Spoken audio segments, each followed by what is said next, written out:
শুভ সন্ধ্যা বন্ধুরা। দুপুরবেলা রান্নাবান্না করে খেয়ে দিয়ে অনেকক্ষণ ঘুমিয়েছিলাম আজকে। তো ঘুম থেকে উঠে ফ্রেশ হলাম। এখন আবার গুছানো গাছানো কমপ্লিট করব। রাতের রান্না তোমাদের সকাল থেকে সন্ধ্যে পর্যন্ত আমি তোমাদের সাথে শেয়ার করি, তোমরা সেটা জানো। তো এখন একটু সমস্ত ঘরদোরগুলো একটু গুছানো গাছানো করবো। তো সঙ্গে থাকো বন্ধুরা।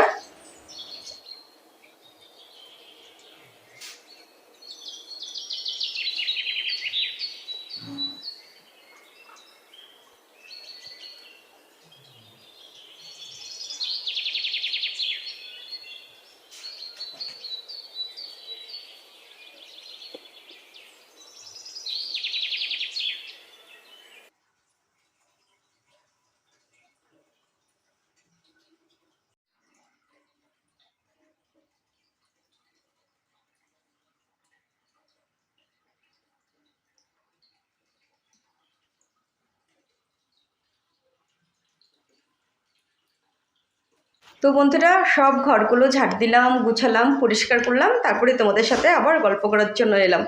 তো বন্ধুরা, তোমরা কে কে ঘর সাজাতে পছন্দ করো এবং সেগুলো ফুল এবং পাতাবাহার দিয়ে?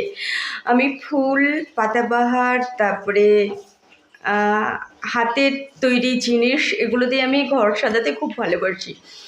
তো আগে কী করতাম জানো তো, রজনীগন্ধা স্টিক কিনে এনে মানে কাচের বয়ামের মধ্যে করে জল দিয়ে রেখে দিতাম।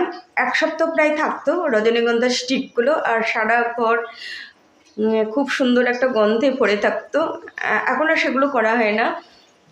তো যে গাঁদা ফুলগুলো আমি লাগাই, দেশি গাঁদা যেগুলো, ইনকা গাঁদা বা যেগুলো আমরা কিনে নিয়ে আসি কলমের, সেগুলো হয় না। আমি যেই রক্ত গাঁদাগুলো বা দেশি গাঁদাগুলো লাগাই, সেগুলো ডালগুলো ফুলশুদ্ধ ছিঁড়ে নিয়ে এসে বয়ামের মধ্যে, কাচের বয়ামে জল দিয়ে বা যে কোনো পাত্রতে জল দিয়ে আমি রেখে দিই, অনেক দিন পর্যন্ত থাকে।